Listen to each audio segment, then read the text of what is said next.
and we survived the horses today.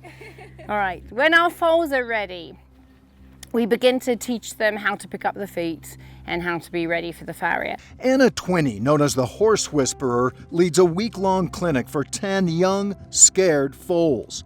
Born on the Warm Springs Reservation, part of a free-ranging herd of thousands, they have been rounded up, penned in, and now face a dramatically different world. They'd be ripped away from the family, so you've got babies that have no clue that they're going to lose the land, lose the family, lose their parents.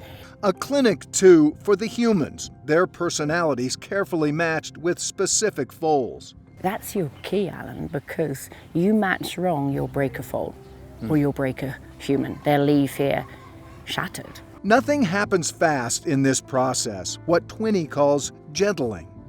In its day, it's been called breaking, but the breaking means you're taking the spirit. So we're not looking to take the spirit, we're not looking for that compliance. So the gentling would mean that we're bridging the gap between wild to domestication, but we're also bridging the gap between their language and ours. The language, the whispering, she says, begins in the eye. The time a wild horse looks at another in the eye would be to get attention. But once you get attention, you drop your eyes out of respect. That's their culture. She introduces me first to Annabelle. It's been advised that just for meeting Annabelle that I helmet up, just in case. That's true. Annabelle is smart, a bit feisty, likes to take charge. And she loves everything on her terms. She's very intrigued. Hi, She's babe. definitely not camera shy. Is there any, should I be verbalizing You at don't all? need to, because you're, there it is. You're going to look at her eye. There, you did it. Pause there. That's it, you did it. You drew over her. She said, yeah, I know you're asking, but I want to go over here. But you used your eyes and she checked in. Now you got another chance to pet her. Hey, babe. See, she knows you're thinking about petting her. And you want to think something else. I'm just thinking she's spectacularly beautiful. Beautiful but dismissive, Annabelle sends me off. I get a warmer reception from the slightly older Hartley, willing to meet me halfway. Oh, what a sweetheart. Just like that, Alan. Oh, look, she liked that. If you glance at her eye, she's softened on that area there. A real soft eye. All you have, Alan, is you.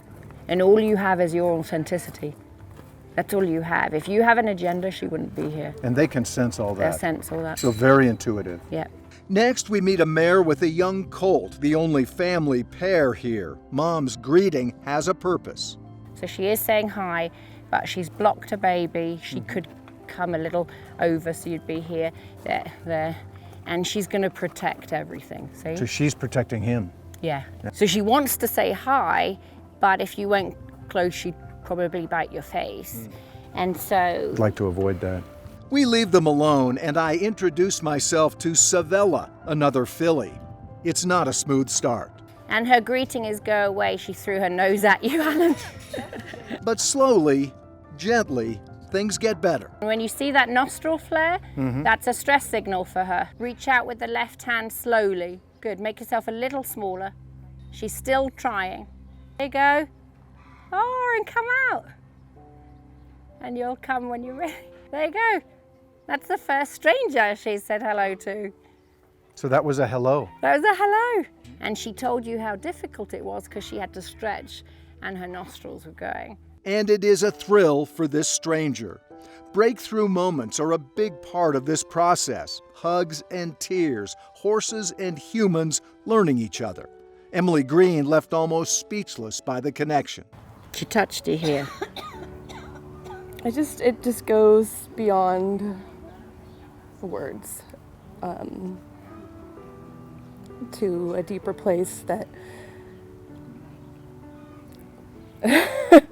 That's it, right? yeah, it's a magical feeling. She's gone from immense fear to saying, I'll share breath with you. The greatest compliment you'll ever get is them sharing breath. And she just had that compliment. Vicki Bennett owns Safe Acres, the sanctuary hosting the clinic. She experienced her own breath-sharing moment with Savella. I had goosebumps up and down my arms. It's such an honor. It's a huge honor because I was speaking her language and she appreciated it, and she's my partner now. She comes to the gate and she's like, what are we gonna do? As opposed to hiding in the corner. It's wonderful.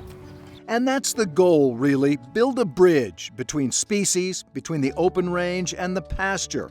Make the wild ones adoptable. Talk to each other. Read your horse.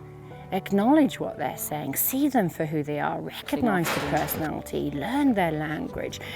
This piece that you're doing, first impressions, first halter, first leading, first bathing, this will go with them for the rest of their life. If you can communicate and connect with a wild one, you'll connect with all of them. At Safe Acres outside Redmond, I'm Alan Schaffler, Central Oregon Daily News.